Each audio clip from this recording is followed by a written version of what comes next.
আমরা কম বেশি সবাই ট্রান্সফরমার দেখেছি। ট্রান্সফরমারের যে বুসিংগুলো থাকে, এইচবি বুসিং, এলবি বুসিং বা নিউট্রাল বুসিং, সবই আমরা দেখেছি। এইচবি বুসিং ডাইরেক্ট এইচবি লাইনের সাথে টার্মিনেশন করা থাকে, এলবি লাইনের সাথে টার্মিনেশন করা থাকে, এবং নিউট্রাল বুসিং যেটা সেটা গ্রাউন্ডের সাথে কানেকশন করা থাকে।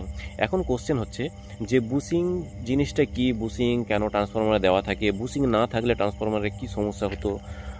তো প্রথমে আসি বুসিং জিনিসটা কি। বুসিং হচ্ছে এমন একটা ডিভাইস যেটার সাহায্যে বাইরের কারেন্ট ক্যারিং কন্ডাক্টরকে ট্রান্সফরমারের ভিতরের যে ওয়াইন্ডিং রয়েছে বা ট্রান্সফরমারের ভিতরে ওয়াইন্ডিং থেকে বাইরের কারেন্ট ক্যারিং কন্ডাক্টরকে পৌঁছানোর বা তাদের মধ্যে যে সংযোগ স্থাপনের একটা ডিভাইস।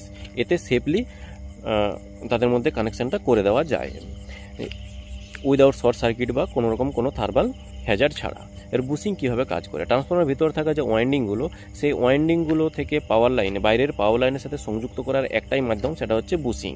এটা একটা ইনসুলেটিং মেটেরিয়াল যা হাই ভোল্টেজ কারেন্ট ক্যারিং কন্ডাক্টরের মধ্যে হাই ভোল্টেজ কারেন্ট ক্যারিং কন্ডাক্টরের মধ্যে ইলেকট্রিক্যাল ইনসুলেশন প্রোভাইড করে। এরপর হচ্ছে ট্রান্সফরমারের বুসিংয়ের প্রধান কাজ কি। ট্রান্সফরমারের যে ওয়াইন্ডিং রয়েছে, ওয়াইন্ডিং থেকে বাইরের কারেন্ট ক্যারিং কন্ডাক্টরের মধ্যে একটা সেফলি কানেকশন প্রোভাইড করা হচ্ছে ট্রান্সফরমারের প্রধান কাজ।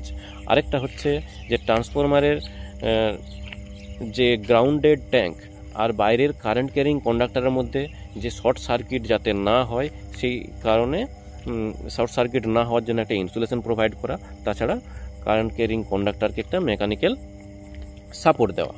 এবার বুসিং বিভিন্ন ধরনের রয়েছে, oil field bushing, resin impregnated paper bushing, porcelain bushing এবং ক্যাপাসিটেড গ্রেডেড বুসিং। ক্যাপাসিটেড গ্রেডেড বুসিং সাধারণত হাই ভোল্টেজ ট্রান্সফরমারে দেখতে পাওয়া যায়। কোথায় কোথায় দেখতে পাওয়া যায়? এইচবি বুসিং হাই ভোল্টেজ সাইডে, এলবি বুসিং এলবি সাইডে, আর নিউট্রাল বুসিং আগে বললাম যে গ্রাউন্ডের সাথে ডাইরেক্ট সংযুক্ত করা থাকে। কিছু কিছু ট্রান্সফরমারে এইচবি, এলবি, নিউট্রাল বুসিং ছাড়াও আরেক ধরনের একটা টার্সিয়ারি বুসিং, আমরা টার্সিয়ারি ওয়াইন্ডিং থেকে আরেকটা বুসিং আমরা দেখতে পাই, যেখানে বলা হয় এইচবি, আইভি এবং এলভি। সেখান থেকে আমরা 33 kV একটা সিস্টেম নিতে পারি। তাহলে ট্রান্সফরমারের বুসিং হচ্ছে এমন একটা ডিভাইস, এমন একটা ইম্পর্টেন্ট ডিভাইস যেটা আমরা বলতে পারি যে যেটা না থাকলে হাই ভোল্টেজকে সেফলি ট্রান্সফরমারের ভিতর থেকে বাইরে বা বাইরে থেকে ভিতরে আনা সম্ভব হতো না। এটা সঠিকভাবে যদি কাজ না করে তাহলে ফ্লাশ ওভার, ওভারহিটিং বা ইনসুলেশন ব্রেকডাউন বিভিন্ন ধরনের হেজার্ড হতে পারে, ইলেকট্রিক্যাল হেজার্ড হতে পারে। তো এইসব হেজার্ডগুলো থেকে, ধরো ফ্লাশ ওভার, ওভারহিটিং বা ইনসুলেশন ব্রেকডাউন, এগুলো থেকে প্রাইমারি একটা প্রোটেকশন পাই আমরা এই বুসিং থেকে। বুসিংই হচ্ছে একমাত্র রাস্তা যেটা থেকে আমরা বাইরের পাওয়ার কন্ডাক্টর থেকে ট্রান্সফরমারের ভিতরে ওয়াইন্ডিংয়ে বা ওয়াইন্ডিংয়ের ভিতর থেকে বাইরের পাওয়ার কন্ডাক্টরে একটা কানেকশন প্রোভাইড করতে পারি সেফলি।